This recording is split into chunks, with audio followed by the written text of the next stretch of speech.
Hi, I'm Debbie, and this is a Doula Show. Today we're going to talk about pushing. So a lot of people are fearful about how will I push? When will I push? Will anybody help me with pushing?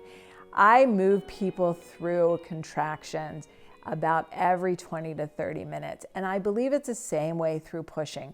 You shouldn't push in the same position over and over again because baby's head is like the cork in a wine bottle.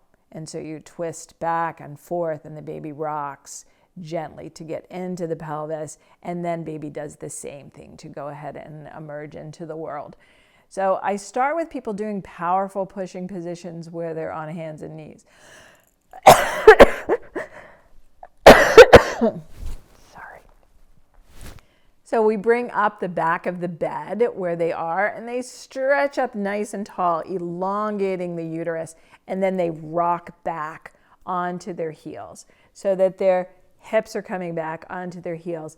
That puts baby's head firmly on the cervix. When the pushing is starting to happen, you usually feel the pressure sometimes before the cervix is totally dilated, but we want you to push once it's totally dilated. So if it's 9 centimeters and you're doing this rocking up and rocking back where baby's head is firmly placed on that cervix will just melt away, and then it'll be time to go ahead and start pushing.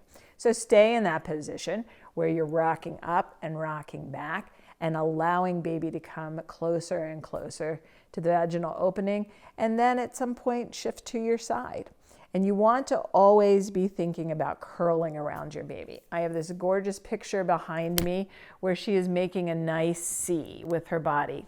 If you have your chin to your chest and you're curling around baby, baby has no option but out. You usually will put your hand behind your own thigh, curl your chin in, take a deep breath like you're going underwater. And that doesn't mean that you're doing purple face pushing where you're pushing so that there's blood vessels breaking in your eyes and the veins on your neck are sticking out. We don't want that. We just want the lungs to be full because the diaphragm is here, the uterus is here. Those lungs being full, just gently push on the top of the uterus so that that baby will glide out of your body. And then you can be intact and you won't end up with stitches and baby won't get into distress. So after you're in that big position on hands and knees, then you want to just roll to your side and do a couple of pushes on your side. If you start with your left side, do 3 or 4 of them, and then roll to your right side and do 3 or 4 of them. You're not directly on your back because you don't want to do tug of war with your sacrum in the bed. Baby's pushing the sacrum out of the way. If you're flat on your back, then it's just putting too much counter pressure and it doesn't move the way it should.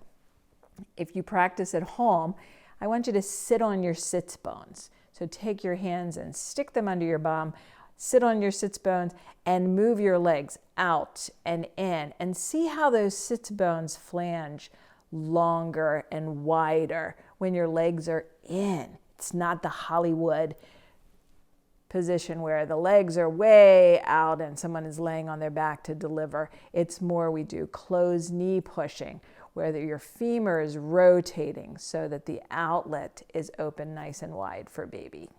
So these would be the sits bones that you would be sitting on. And when you bring your knees in, you'll notice that they flange out. This whole pelvis is like a clothespin effect. So when we have the outlet opening, baby can come down into the pelvis, push the sacrum away. But if you're flat on your back with your legs way spread out, then these bones don't work the same way. And baby is also trying to push the sacrum out of the way, but here's a bed pushing back and saying no. And so baby's kind of doing tug of war. So it's so much better to be on your side. Somebody can put some counter pressure on this upper pelvis bone and you can see how it opens. So nice and wide.